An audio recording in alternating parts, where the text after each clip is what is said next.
Kyle here from allmediareviews.blogspot.com. King's X, do another King's X video today, Tuesday, November 1st, week from today's election, the day after Halloween and everything.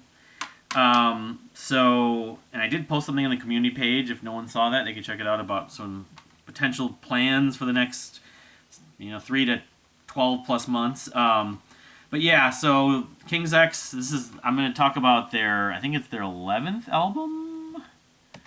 11th King's X album. Yep. Ogre Tones from 2005. Released September 27, 2005. Contrary to what the book says right here, the Greg Prater book from a couple of years from 2019, it says 2006 right here. Probably just a typo. I didn't check it when he published it. But you can see that. I was like, wait a minute. I remember this coming in 2005. And I forgot to do the 2003 comparison with Black Like Sunday yesterday. But let's see here. Save. This is an album that, given the landscape, where is it? Albums, there it is. It came out, I'll show the CD in just a minute here. It was their first album on Inside Out Music. So they had been on Metal Blade for whatever that was. Technically, I was wrong. Black Like Sunday was released independently on Ty's label, but it was distributed by Metal Blade. But they signed Inside Out after that would be technically 3 albums and then 1 independent. This album came out and I was excited for it, but at the same time,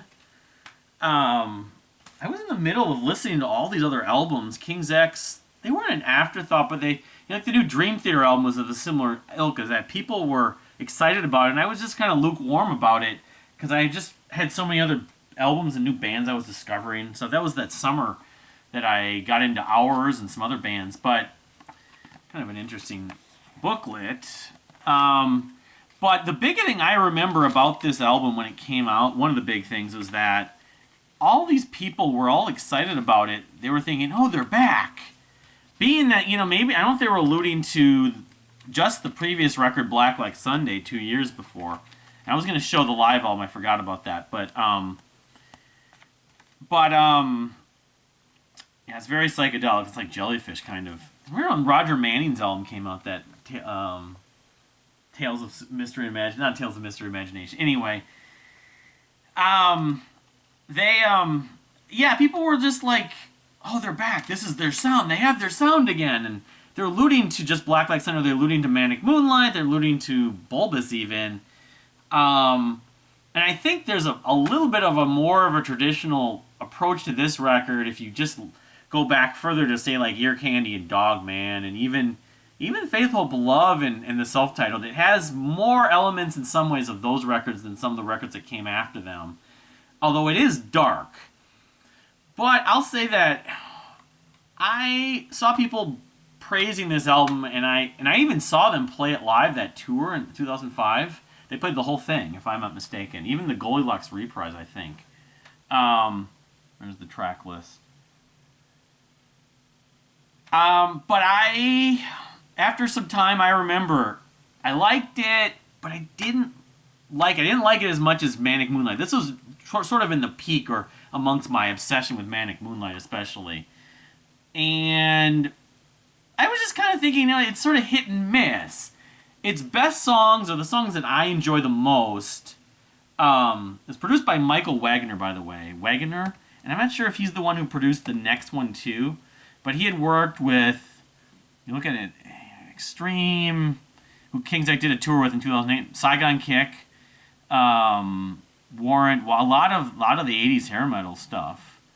Dokken, yeah, Great White, except not a lot of grunge stuff. But I would just say the tracks I still, after hearing it again today, I enjoy the most. Fly, even though it's a little repetitive, I love the kind of blend where, especially when Ty brings in that psychedelic element. Freedom, no, there's a couple lyrics on Freedom I'm not thrilled with. The one about the KKK and everything. Kind of like Black from Hours. but the music on Freedom and the way the kind of rhythmic, it's almost like Dogman. It's a great, and then Freedom was a single, it was a B-side on one of the songs from Ear Candy, because people are talking about hearing the demo, and I have that single. I can't remember if it was a box. I think it was a box. But I think they re-recorded it, but yeah, and then now listening to it, those two are like sort of my two the songs I go to or think of this album the most for. I would say Honesty is really good. It's a beautiful piece. I forgot how good that track is. Alone is good. It's, very relatable. It's like, kind of, no one should be alone. You shouldn't feel alone, that kind of thing.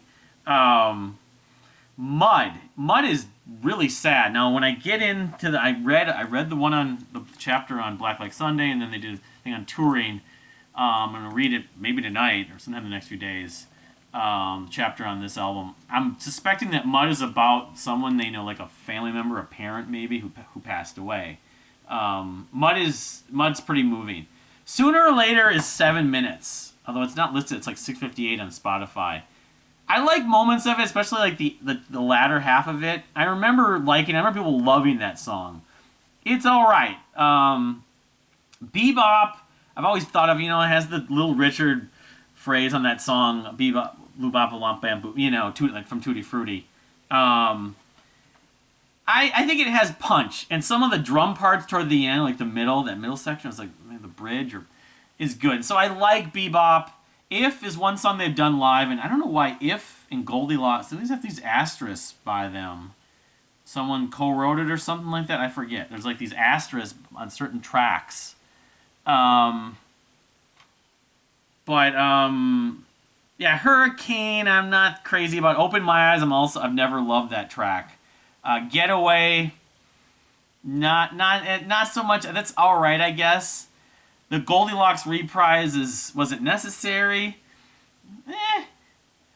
I mean, it's all right, I guess. It's fine, but I don't. And Bam is that recording that I think it was Presto Ballet also used right around the same time, the same year, and maybe Dread or one of the other bands of that Edison Photograph recording from, I don't know, like 1930 or something like that. But so that's kind of my take on Ogre Tones. I think I like it a little more now after not listening to it for so many years. But overall, my feeling isn't that much. It's feeling that it's that much better than I thought maybe I would feel like it would be now. And it's not an album that they play the songs that often live.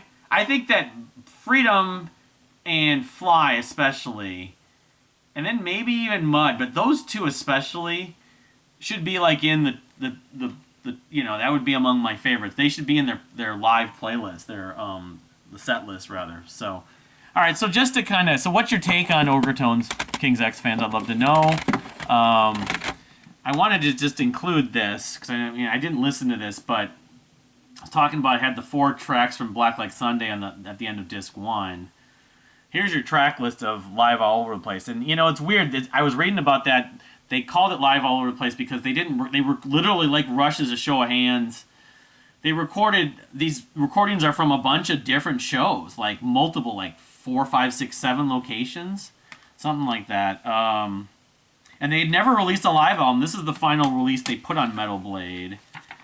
It came out in 2004. The whole thing is King's X got known as such a fantastic live band. There's the track list.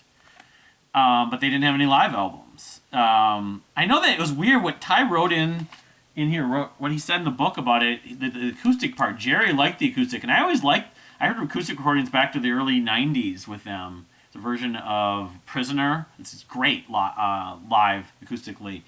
Ty said he didn't really like the acoustic. He thought they were just kind of copped on. When the whole MTV Unplugged thing happened, they were doing that after they had been playing acoustically many times before, so they think they kind of felt like it was old hat, and they were past it. I don't know. That was a weird response from Ty. I wouldn't have necessarily expected, but I mean, I haven't revisited this, but it has. Well, it doesn't have like all my favorite songs up to this point. It does have a decent amount of them, even though, like I said, a lot of them are acoustic. The difference from Gretchen, Thinking and Wondering from Ear Candy, Mr. Evil from Tapehead, right? Mississippi Moon, Goldilocks, everybody knows a little bit, also from Gretchen, and A Box, which is always, those were all acoustic. And then Talk to You, which is not a song they played live that often, that's one. Cigarettes, they played a lot in the early days. They haven't been playing that live in the last decade and change. Moan Jam, of course, 11 minutes and 18 seconds. Yeah, I mean, it's got a Complain from Dogman, a little bit of Soul from Tapehead, their Manic Depression cover, which is, I didn't even know they put that on here. But so what's your take on this live all over the place, too? I'd be curious. But yeah, so that's my spin on those two albums. Again, what's your take on that album and Ogre Tones, King's X Fans? Probably not the rest of this week, but coming, unless we get snow or something like that. I don't know. Monday, Tuesday, I'll be hopefully wrapping up the actual individual albums with XV and with the new record. And then, depending on schedule, I got a day I'm going to be doing half days coming up next week. I'll do the ranking video and then finish this book up and everything and wrap everything up. And then check out the community link on my profile. I just posted sort of what my hopes and hopes and dreams and plans for the rest of this year and into next year. I'm gonna start working on some of that stuff. But and hopefully I'll be able to show some more stuff. We went to the record store the other day, and I didn't buy anything. I looked at a few things. I put back, I put back All the Time Planet, that reissue. I put back a Saigon Kick album that I think I have, the first one. I put one other record back and decided, no, I'll save my money. I just bought the Kimber ticket. I just bought that Jellyfish box set, So the wife, on the other hand, we bought a bunch of stuff. So, but if you haven't subscribed, please subscribe. Thank you for watching. And if you have subscribed recently, thank you for that. And we'll see you next time.